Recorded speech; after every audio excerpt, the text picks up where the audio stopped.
crush your enemies. They drew first blood, not me. See them driven before you. Oh, my user. And hear the lamentation of your women. But I pity the fool. Glitter in the dark near the 10-house gate. Oh no. They're here. Oh, real light sleeper, child.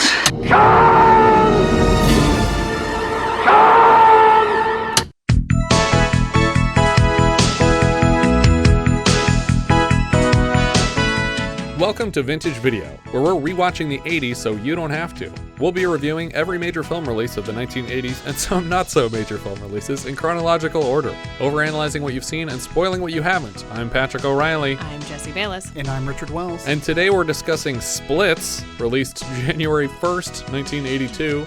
That's always code for This Barely Exists. It was written by Bianca Littlebaum, Harry Azorin, Domonic Paris, and Kelly Van Horn, directed by Domonic Paris, and released by Film Ventures International. And it's all ampersands. Yeah, they wrote it together. They all wrote it together. In one afternoon. I have no making of notes for this film.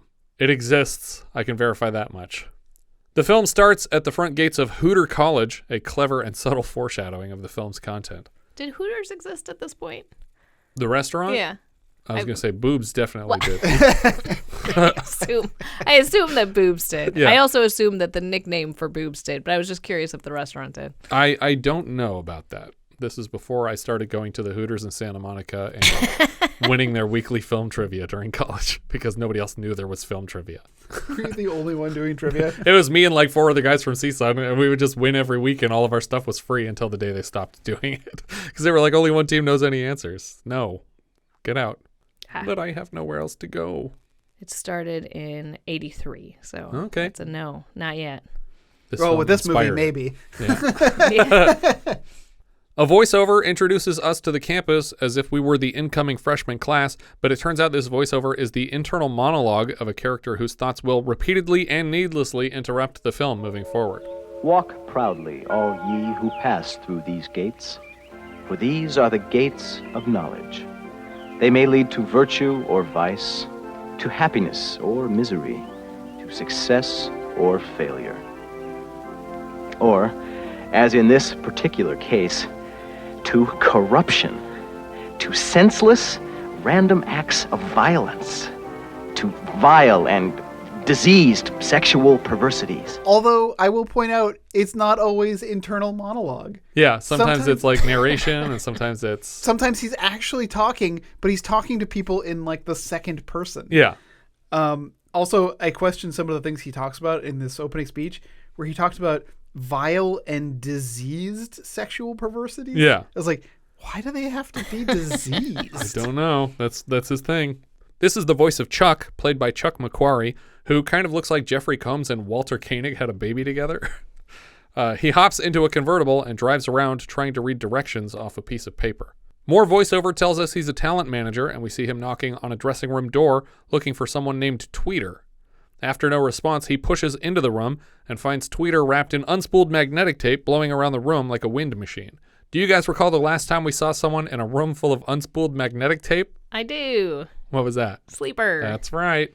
Chuck tells Tweet he needs help promoting his girl band, the Splitz, and in the middle of assuring him he came to the right place, the tweeter is cut off mid-sentence by a fang wipe. About my band, they're three girls. They're called the Splitz. Listen, everything's gonna be sweet because you came to the tweet.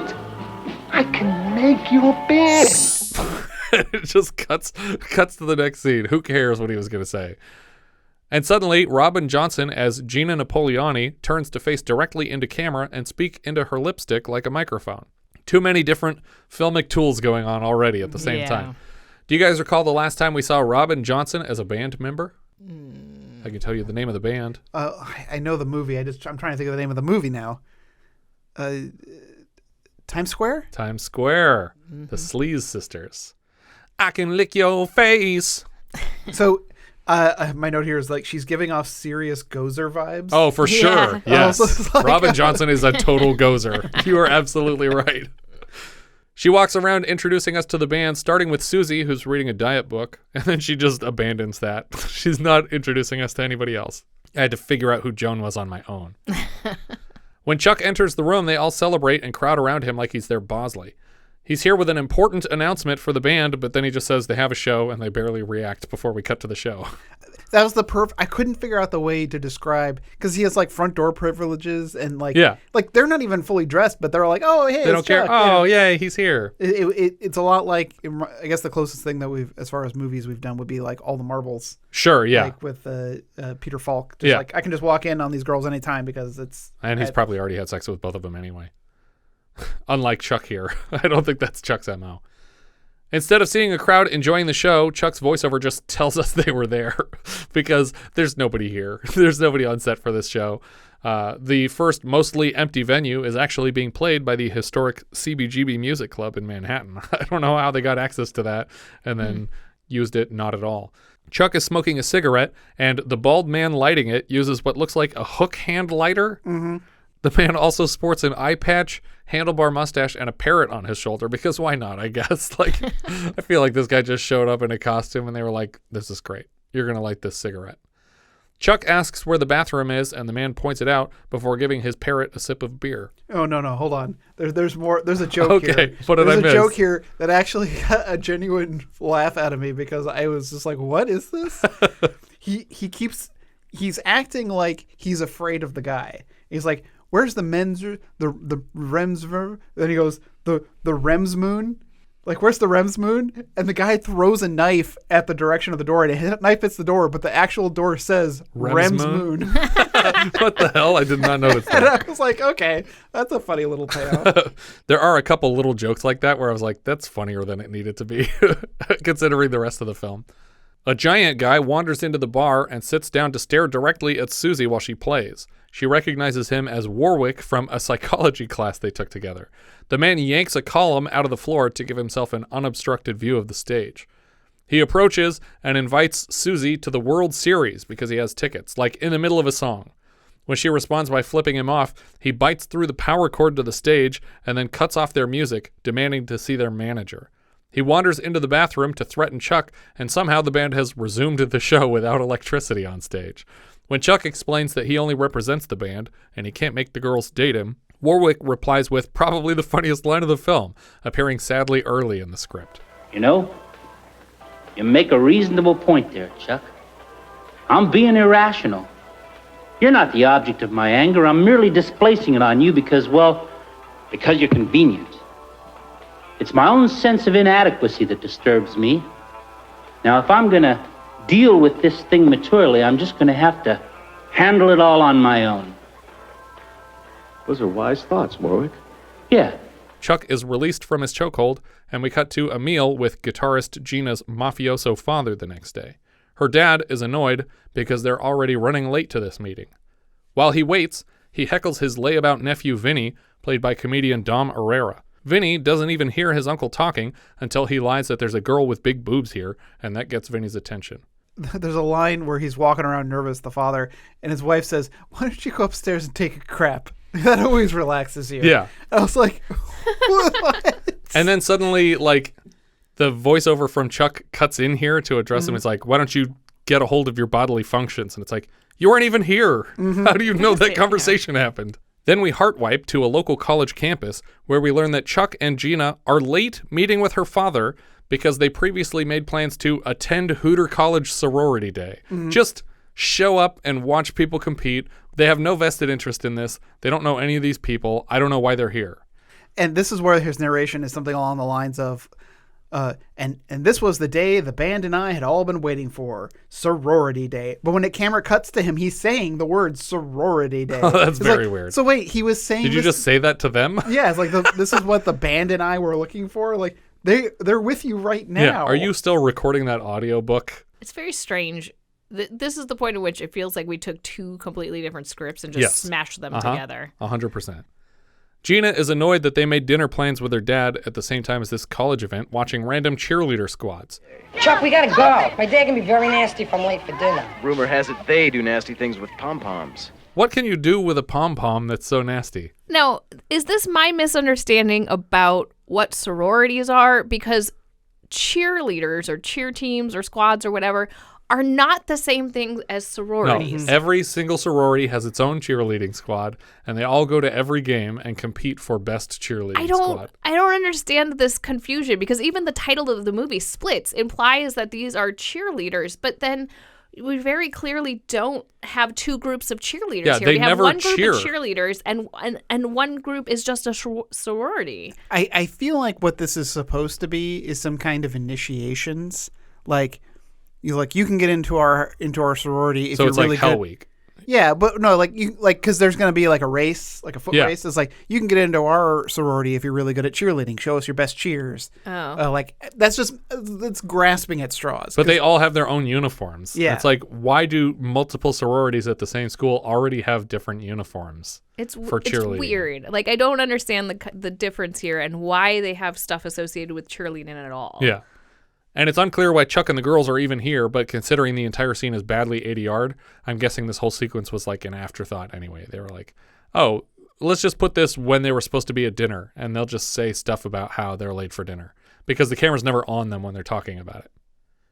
They seem to be scouting girls from the Sigma Phi and Delta Phi sororities, like for their band or for a different girl band. Mm-hmm. I don't understand why they're here, and you can't tell from looking at someone in a cheerleader outfit what a good musician they are, or if they have any interest in it at all. We see a girl named Bernice apply in person to the Sigma house as a legacy after her sister graduated in 72, and she is brutally rejected by the squad.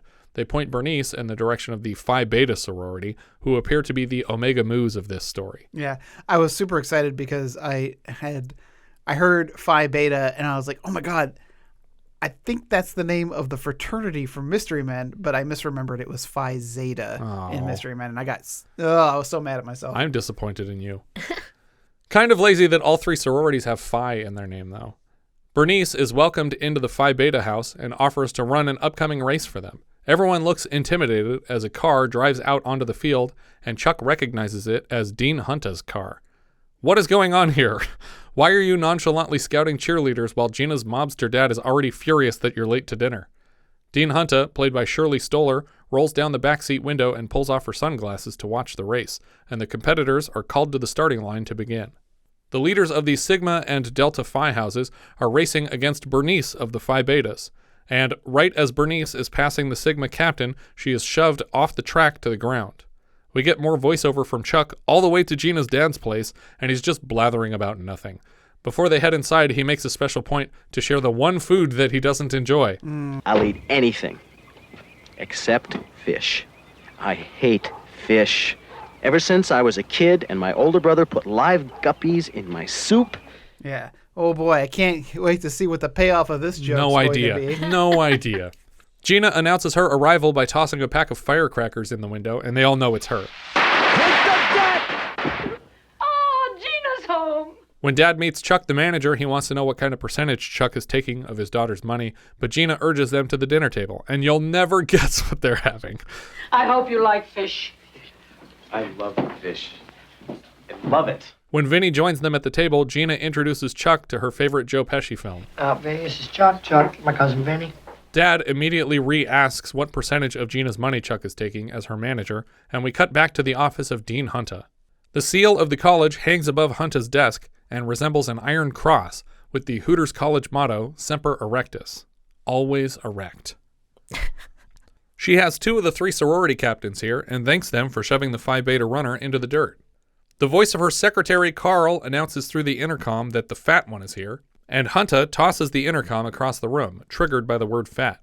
Carl's voice, by the way, is some sort of Peter Lorre impression with the maniacal laugh of the Crypt Keeper. Like, I don't get what he's doing. It's just like a crazy, creepy voice. Well, so there's supposed to be like this running gag that she's like a Nazi. Yeah. So like she's got like this weird German like guy on her box. Her she's got the Iron Cross brooch that she wears for the college. I don't get it because there's no payoff. Right, and we never see Carl. Joke. Hunta tells the girls that one of these three sororities will be demolished to make room for a sewage treatment plant, and instead of just saying goodbye to the Phi Beta house, they will decide by physical contest. Also, as someone who lives relatively close, we both kind of live relatively close to a sewage treatment plant. Yeah. You don't want to be anywhere near that thing. Yeah. Like they're going to put it on campus? Yeah. Like you get within like 200 yards of that place, you can smell it. Yeah. It's really, where is it? It's just down the way. If you follow the riverbed. Oh, okay. But anyway, yeah, it's right down there, and it's a smell, and it lingers on you. Sometimes when the wind blows just right, it comes across. So if you're gonna put that on campus, it's like you can't live anywhere near right. it. Yeah. There will be 3 events: soccer, wrestling. I especially like that one. And basketball. The first house to lose 2 events, Phi Beta, will be the one to go. But it also seems like she doesn't care about the Phi Betas, so why even give them this opportunity? Yeah, why even I don't get opportunity? it. Phi Beta is excused after the announcement, and the remaining captains ask why Hunta hates Phi Beta so much, and she says no reason. It's just another example of senseless, random violence perpetrated against the underdog. Oh, well, that clears that up. We cut right to the soccer contest. Hey, remember that subplot that seemed like the super plot before about a girl band? I wonder what happened to them. Oh, there they are, watching this game. Why? What do you want to come here for, anyway? I have this morbid fascination for pain and suffering. Oh, well, that clears that up. The game is Delta Phi's versus Phi Betas, and of course the evil popular team are fouling all over the place. The Delta captain informs them that they will have to forfeit when all of their players have been injured. Gina decides that she's going to join the team and help them win. Hey, wait a minute. She's not in your house. She is now. It's that simple. You just say, I dub thee Phi Beta, and they can play. Just start recruiting everyone in this park, and then kick them out after the game. Whatever happened to Bernice, the girl who joined the house on a whim? They made it seem like she was going to be their ringer, but she's not even playing in the soccer game. Mm-hmm. When the Splitz lead singer, Joan, sees them hassling Gina on the field, she punches out the Delta Phi captain, and voiceover informs us that the Phi Betas lost the game anyway. Well, I would imagine they lost because of this. Well, the other team was fouling them all over the place. I don't know why this would be the end of the game. Gina does another talk directly into camera bit, this time with a brush microphone. She interviews the girls in the Phi Beta sorority house about their soccer injuries. She seems to be bullying them, poking one's broken arm, and shoving a girl on crutches to the floor before telling them all to lighten up. Joan has an idea. You know what I wish we could do? Drugs? She thinks they need a coach to train them, and Gina suggests Warwick the Giant. The only Warwick I can think of is not a giant, so that's funny to me. In teaching them how to wrestle... Warwick? That's the one. She's a regular-sized person. That's who I meant. In teaching them how to wrestle, Warwick chooses Susie for his example. He pins her to the mat with a full-body press and whispers sweet nothings in her ear while he holds her down. But then he climbs off of her and she seems unconscious. Like, how hard was he pinning her to the ground, or is she pretending here? Suddenly, we introduce a plot where Chuck, the talent manager, is being employed to help Vinny the mafioso cultivate a more masculine self-image. Why is this happening? Why, of all people, would this job fall to Chuck? It's never explained. Yeah. He lives in a house full of mafiosos who are constantly telling him how to be. So is the implication that he and Gina are a couple? I guess. And so But he only ever says he's her manager when he goes there. Well, and actually, when they first introduce him to her father, he assumes that they're in a relationship. He's like, no, this is my manager. Mm-hmm. So I think she explains away that they aren't in a relationship. Yeah. Vinny whines to Chuck about his trouble hitting on ladies. From the examples he gives, it sounds like his approach is a little crude, and for some reason, instead of suggesting he tone it down, Chuck recommends he learn hypnotism, and this makes perfect sense to Vinny. After practice, the Phi Betas gather in the locker room drenched in sweat. Joan thinks they won't win these events without cheating a little, and suggests blackmailing Hunta somehow. Their heavier-set team member, Midge, mentions that Hunta's husband, Harvey, is a perverted dentist, and they make plans to catch him red-handed to force Dean Hunta's hand somehow. They find him drinking at his office after hours and taking hits of his laughing gas.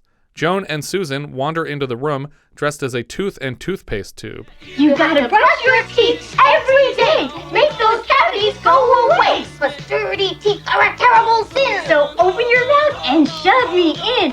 Harvey seems pleased by this hallucination, and we are entreated, or more accurately subjected, to a fast-motion montage of the dentistry mascots chasing Harvey around his office and dressing him in drag before taking a handful of compromising photographs. We cut to Dean Hunta's office, where she flips through the photos. An attached note demands that the Phi Betas be allowed to dictate the rules of the remaining contest. Weird that they didn't just demand their building be protected from the threatened demolition, but that ends the movie here, so I guess that makes sense. Hunta calls in the other sorority captains and announces that the Phi Betas can pick the rules, but that they are also allowed to cheat if they have to win. Apparently, one of the rules they came up with was that the other team's girls all have to wear lingerie for the wrestling match. Nothing that would make it easier for them to win. Right. Just a plan to accentuate the attractiveness of their competition. While the other teams argue about the change to the contest, Dean Hunta wanders into the locker room, and an accompanying breeze blows back everyone's hair and gets their attention. Do you guys recall the last time we saw a campus authority figure with similar wind powers every time he showed up to address the children he was in charge of? God, I really don't. Should I say it again? Oh, God. Up the Academy? That's right. Ugh. Every time Ron Liebman shows up, all their hair blows back and they're all acting like the room is cold for some reason. They're all shivering. In the wrestling ring, the crowd is shocked when the underwear uniforms are revealed, but Joan on the Phi Beta team is in a super tight shirt with no bra, which is actually more revealing than what the other girls are wearing. Because they didn't change the rules in a meaningful way, the Phi Betas are still losing handily until they catch a Sigma Phi girl in the corner and wrap her bra around the top rope so that when she steps away into the ring, she tears it off herself and flings it into Hunta's face in the stands.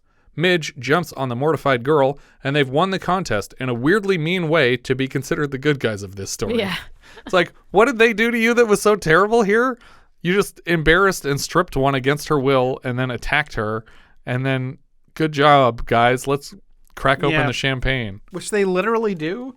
Yeah. They have like bottles of champagne ready. Yeah. As they celebrate in the locker room, Vinny sneaks in dressed as a female janitor to try and sneak a peek at his cousin's jugs, but in his distracted state, his wig falls off, and the girls freak out on him. But there's just so much, I mean, I guess I would say unnecessary nudity, but there's these extra scenes thrown in just so that there's a ton of naked girls in this film. And so while they're celebrating, he's not just in the locker room. They're all going into the shower, stripping naked and shooting each other with bottles of champagne. Yeah. Which I will allow. No, hear me out. For the rest of the film. No, hear me out. Because the next scene that we're going to have is full of like shirtless dudes running around with abs. It's like, okay, you know what? This movie has a nice balance. I'll allow it. Yeah, this is a nice balance. We cut to Chuck and the Splitz arriving at a diner that night before tomorrow's basketball game. They notice a fully decked out stage and launch right into a song for the bored and sleepy diner staff. And here, I can just sit back for a minute in my note-taking and just mention that a second full performance of the same Suburban Nights song from their first concert unfurls before me. Somehow, the song evolves into a diner-wide performance art with matching costumes and teams of dancers. It's like, was this all rehearsed? There's like choreography here. At a grocery store across town, we get our first indication that Vinny's hypnotism studies are paying off. He hits on a girl in the produce section, and she is resistant at first, but he wins her over. What's your sign? Yield? Just a little joke, kind of break the ice. Drop dead. I wish you hadn't said that, but look, how are you supposed to know I only got 48 days to live? What? You only have 48 days to live? Well, 51 counting legal holidays. So look, it's been nice knowing you, and I'm in the book, huh? She says he looks healthy, and he advises her to look much closer. I thought he was just going to go for a sneaker kiss, but then a theremin begins to play, and it seems she is under his spell. We cut back to the final contest, basketball. Unfortunately, the Phi Beta ringer, Joni, is missing from the court. Again, the Phi Beta changes to the rules don't help them at all. In fact, this time the rule change hurts all players, because the basketball game is now a strip basketball game, and every made shot forces the opposing team to remove an article of clothing. In preparation, Midge has shown up wearing 10 or 12 layers of shirts. It reminded me of Martin Prince in the swimming pool. Take your best shot! I'm wearing 17 layers! I brought this on myself. We see a flashback as the opposing team kidnap Joni and lock her in an equipment closet, so they expect there's no risk of them losing their shirts today anyway.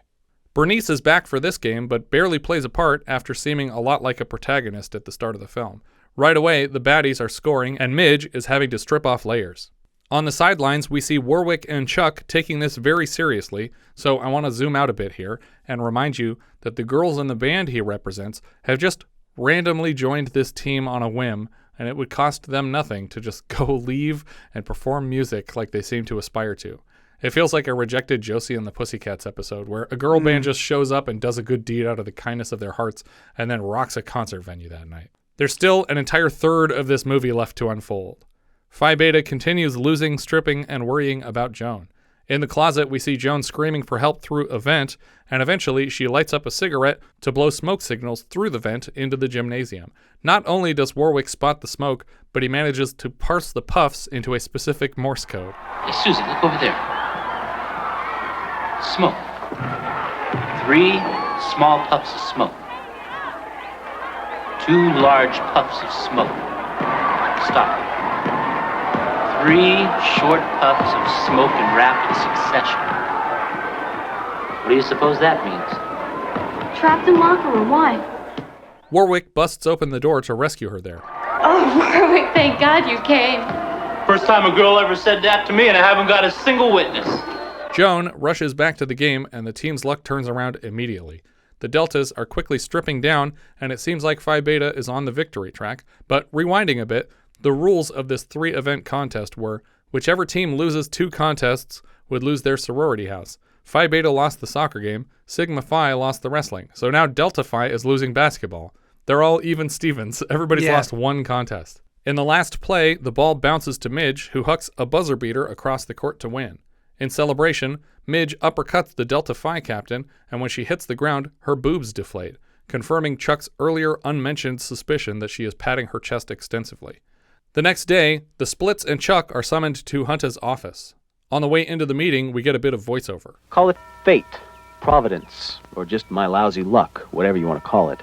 That reminded me of a Venkman line from Ghostbusters. Call it fate, call it luck, call it karma. And then inside the office, they learn that their sorority is being disbanded anyway. This college will no longer tolerate your insolence, your vulgarity, your moral degeneracy. And again, I was reminded of Ghostbusters, but maybe this is a personal problem I have. This university will no longer continue any funding of any kind for your group's activities. But the kids love us. Hey, Dean Yeager. Even Chuck is being expelled alongside the girls just for being associated with them, which is also the first I'm learning that he's even a student here at all. Yeah, like... What? I almost forgot that they were students. I didn't know that any of them were students here. I thought they were just a girl band and their manager. They never study anything. They joined a sorority on a whim to win a soccer game.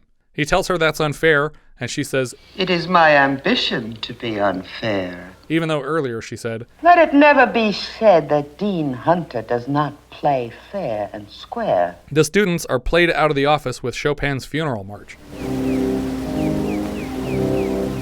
Do you guys recall the last time we heard Chopin's Funeral March? Was it at a funeral? No, but people were dying. Is it Sleeper? No, more recent. More recent than Sleeper? Mm-hmm. What did we watch after Sleeper? Wasn't that one of the last ones?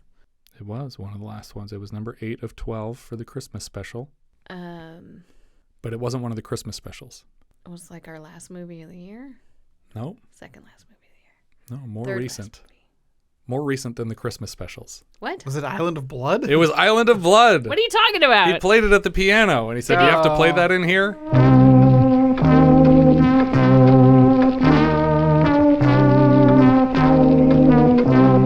Oh, God. Oh, my God.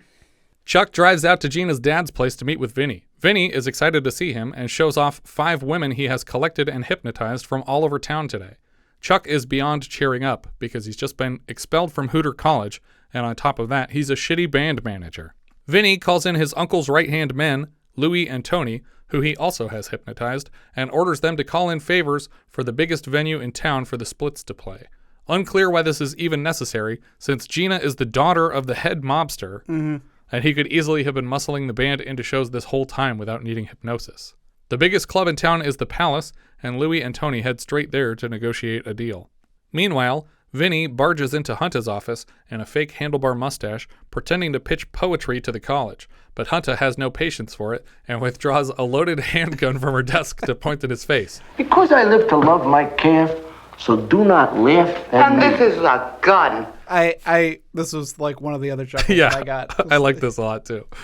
Eventually, he gets into her head and installs some instructions. When you hear words, I gotta take a leak, you will fall into a deep trance, all right? I gotta take a leak. I gotta take a leak. You will remain in that trance until you hear loud applause. Applause. I gotta go. Thanks for so much, yeah? He sneaks out, and we see Tony and Louie at the Palace arguing with the father and son booking agents, Mac Mogul Sr. and Jr. Sr. seems familiar with Louie and Tony by name, but when they walk in, he doesn't recognize them. After rejecting the Palace request, Louie invokes the name of their boss, Mr. Napoliani, before stomping on his own glasses. For some reason, the stomping motion jogs Mogul's memory, and they all celebrate finally recognizing each other and just booking the dumb show already. Mogul, in particular, recognizes Louie as being his own cousin. My long-lost cousin, Louie!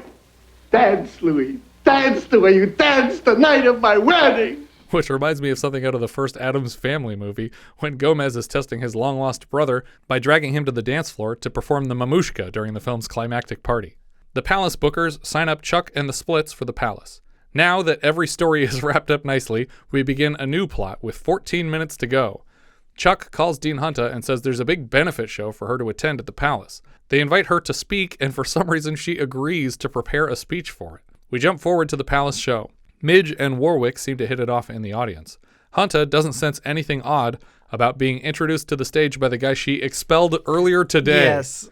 Of course, when Hunta's speech finally happens, she's halfway through when Vinny shouts, I gotta take a leak. Hunta seems to pass out, but then a song starts, and Hunta launches right into a musical performance, despite never being programmed for this part. Good love's what I need. Desire's what I breathe. Good things I beg for. Like sexy men on my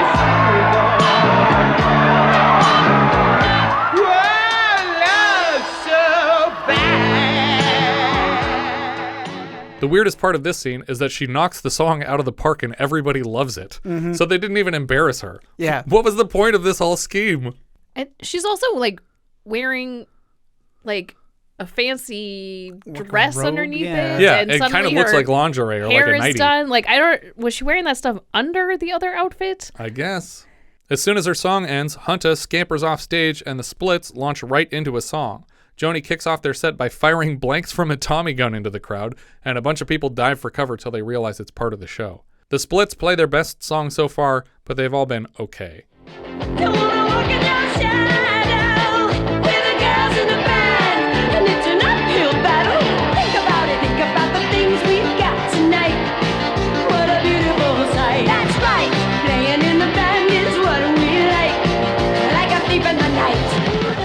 The booker for the venue is so impressed, he signs the Splitz for a long-term deal. Chuck is excited about his share of the contract until Gina's dad walks up and he pretends he'll barely make anything to avoid an argument. Pointless voiceover takes us to the end of the song and we fade to black for credits. Do you remember the last time when a band played and the booking agent immediately signed them to a contract after hearing them play one song? It was also a venue that was difficult to get. Blanking on it. No idea. Blues Brothers. Oh, okay. That makes sense. Yeah, that's the end of the film. Splitz. Yep. That is the end of this film. Okay, so they don't get back into college, but we're okay with that? Yep. Because they got a Because contract. we didn't know that they were in college until they got expelled. Well, but I guess the contract makes up for it, so they don't need to go to college. The only reason that I feel like this was going to be a meeting where the Phi Betas were going to find out that their house was getting destroyed. Either way, even though they won the contest. But it turns out the Phi Betas get what they wanted. So one of those other sororities is going to get demolished. The Phi Betas get to stick around, and something had to happen to these people. But they don't care about college. They don't study. They don't go to class. They just perform music at shows and go to sorority day because it's their favorite thing. I don't get it. You know, the other thing that I don't get about this movie is there's some Blondie songs in here. How did they afford Blondie songs? There's a whole bunch of popular music in this. It's like Fear No Evil all over again, where you're like, how did you afford this? This movie cost nothing for sure. Yeah, if you watch the movie past the credits, there's the song credits are like in credits after the credits. Like the credits are done. Weird. All the way through to the copyright. And then there's a couple of inserts of just black screens with the song, the pop songs that have been featured in this movie. Well, this didn't get a DVD for the longest time, but that's the hardest part usually of getting these on home video. And this is from a home video release. This is from a DVD. But you can find it on Tubi also is the version that we watched. What's strange about this movie is it feels like it's meant to be a parody. Right. This feels like it's a parody of 80s college sex comedies. Do you want to hear what I think happened? So, Porky's we're going to get to later this year. It had already started to play in small circuits, like local theater venues the year before, but it didn't get a full wide release until 1982. So I think this is a situation where they were making a movie about a girl band, and they were reading all these articles about how well Porky's was doing, and they were like, we're going to beat Porky's to the market, and we're going to put together a Porky's ripoff before Porky even hits theaters. So kind of like Ruckus was First Blood. Right, so they took a movie that they were already underway on and and then crammed a college comedy on top of it. Yeah. And I think that obviously the reason that you're going to cast Shirley Stoller in this is because she looks like the Ballbreaker character from the Porky's movies. I mean, I think Shirley Stoller's great, honestly. I think she brings a lot to the table. She's actually really funny. But this movie is not good, and it was a waste of her time. Yeah. I'm glad she got to be a major character in it. But, yeah, this one's not worth watching. Definite thumbs down. They do weird things like they're doing like the Frau Blucher thing with her, where every time her name is said, lightning strikes and wind blows. Yeah. And power goes out. It's just like, but does Dean Hunta mean something? Yeah, I was trying to figure that out. Well, Hunta is like a military attack group, isn't it? The Hunta? Yeah. Isn't it also a virus? Also, the poster made me mad because it shows like a girl on roller skates. There's no roller skates in this movie. And it has nothing to do with, I don't think one cheerleader does the splits. I don't know why the band is called the Splitz. Why is it so important to the dean that the sororities even exist? Do deans care about that? This one does for some reason. I mean, she explains the reason why is because she hates underdogs. Oh, that's true. Yeah, it would have been one thing like if she was like a former member of one of the sororities. Yeah, and they hint like that's going to be the reason. She's like, oh, is there some secret from your past that makes you hate them so much? And she's like, no, I just hate them. Mm-hmm. And they're like, oh, okay, that works. Because they were like, maybe they started to write that other story and they were like, this is such a cornball, dumb, fake excuse. Like, let's just make fun of that trope. Well, because National Lampoon's, it was this like, oh, they're always up to stuff. And it wasn't like he got pantsed or something on picture day. Yeah, so thumbs down. Where does this go on Letterboxd? Is this above or below? Oh boy, that's really tough. It is, right? I guess I would put this above Island of Blood. I would too. Yeah, I kind of feel like it's like I almost want to put it below Island of Blood. Here's the thing that Island of Blood has going for it. A Blu-ray transfer. That's it. That's really all that pushes this. At least had some songs. Yeah. That was okay. That's some musical numbers. Yeah, but there's not even a boob. So how could you possibly justify putting Island of Blood above this? Yeah, there was enough boobs to make it float to the top here. Yeah. There you go. Float to the top. Our director here was Domonic Paris, who previously wrote and directed a small 1980 horror title, Dracula's Last Rites, which we'll come back to for a mini-sode eventually. I'll get there. The writers, Bianca Littlebaum, Just This, Harry Azorin, Just This, Kelly Van Horn. This was Kelly's only writing credit, but Kelly also worked as a producer on Dracula's Last Rites, and later on bigger titles like Billy Crystal Vehicles, City Slickers 2, and Forget Paris. Yeah. Because she definitely wants to forget about the Paris of this movie. Yep. That's funny. That's where the title came from. It's like, oh my God, I still have nightmares about that dumb Splitz movie. Forget Paris. And later, the 98 Godzilla, 13th Floor, Eight-Legged Freaks, and Day After Tomorrow. The music here came from Sarah Larson. Not many credits I recognized. Other music credit for George Small, same, not much I recognized. Cinematographer here was Ronnie Taylor. I can't tell if this is somehow a joke credit, but Taylor would win an Oscar the same year as the director of photography on Richard Attenborough's Gandhi. The DP of Splitz No. was the DP of Gandhi. No. That's what it says on IMDb. Well, the DP of Terror Train was also the DP of The Shining. Terror Train is fucking great. It looks beautiful. Before this, he lit Tommy and so far on the show, Savage Harvest. The editor here is Betty Jane Cohen, who has assistant editor credits on The Incredible Shrinking Woman, Bustin' Loose, and The Abyss. Another editor is Rick Shane, who previously cut Eyes of a Stranger and later Nightmare on Elm Street, Dutch, Theodore Rex, Pitch Black, and the first MCU Hulk. Robin Johnson played Gina Napoliani. After Times Square, she was contracted to Stigwood's production company for 2 more films, but was eventually released from the contract without a second film. We saw her in our first season as Nikki Murata in Times Square, and she's back later for 21 episodes of Guiding Light, and then she's a punk girl in Scorsese's After Hours. Barbara Bingham played Susie. We saw her last as a dancer in the Octagon, or at least I think it's her, because IMDb also says that she was Colleen Van Dusen in Friday the 13th Part 8, Jason Takes Manhattan, and based on screenshots, they are definitely not the same person, but they have the same name. So this is either the girl from Octagon and not Friday, or neither of them. Shirley Stoller played Dean Hunta. She was Mama Reese in Clute. She's John Savage's mother in Deer Hunter. We've discussed her work in Secondhand Hearts and in minisode Seed of Innocence. Later she shows up as Mrs. Steve in Pee-wee's Playhouse and Mrs. Swirlin in Malcolm X.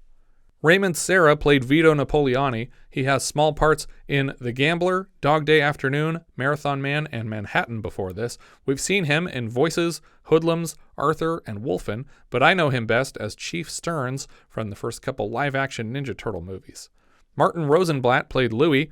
He was Alvy's uncle in Annie Hall.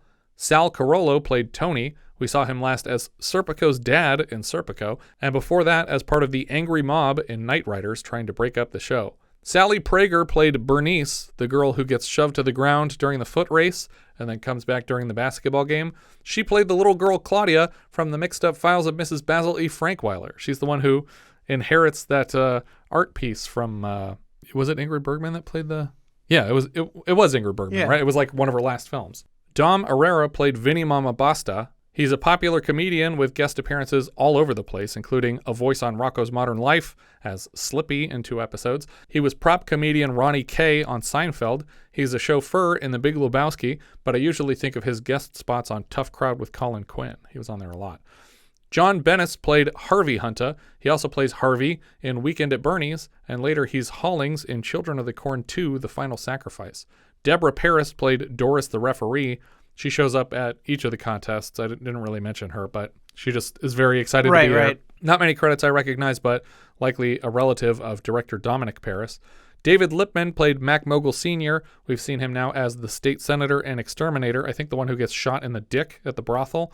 And again, as Woody Allen's chauffeur in Stardust Memories. Later, he shows up in Frankenhooker as her trick, and then Bonfire of the Vanities, and as a movie patron in Weekend at Bernie's. More recently, he's credited as the first lawyer in the Coen Brothers' True Grit.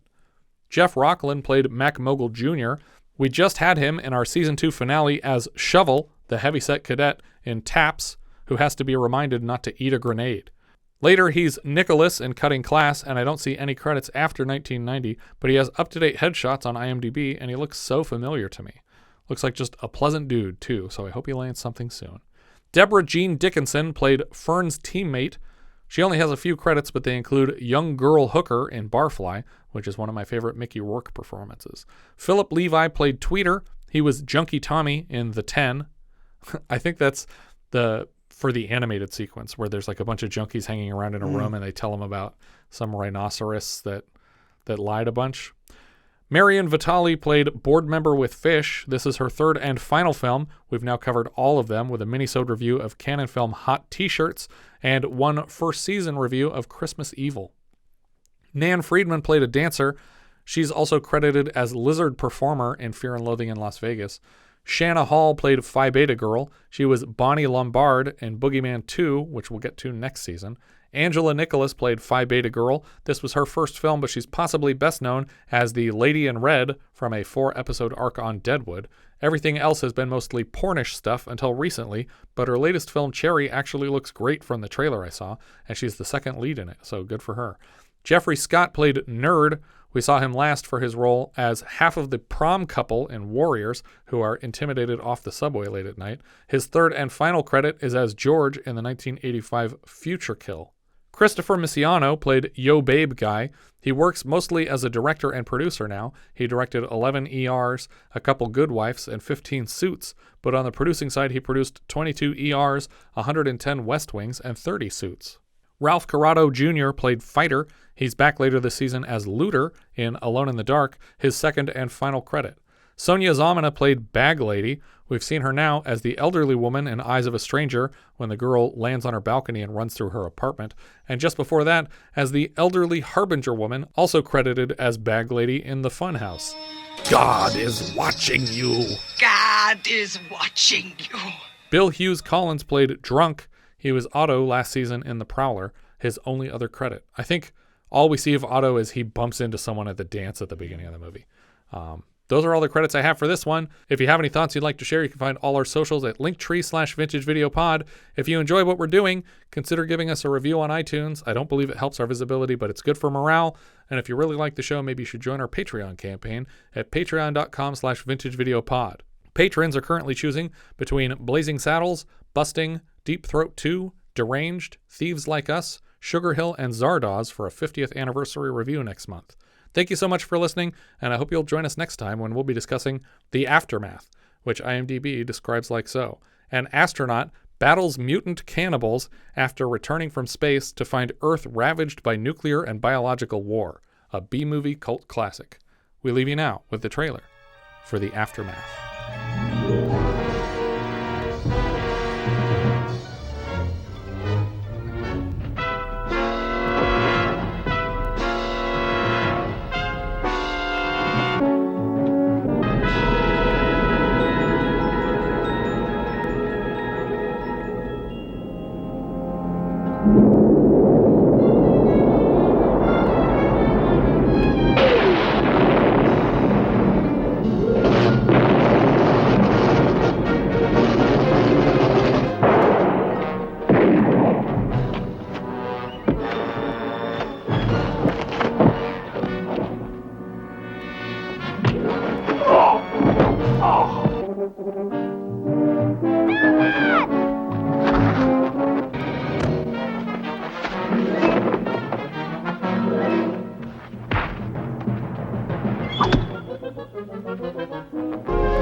He's a monster.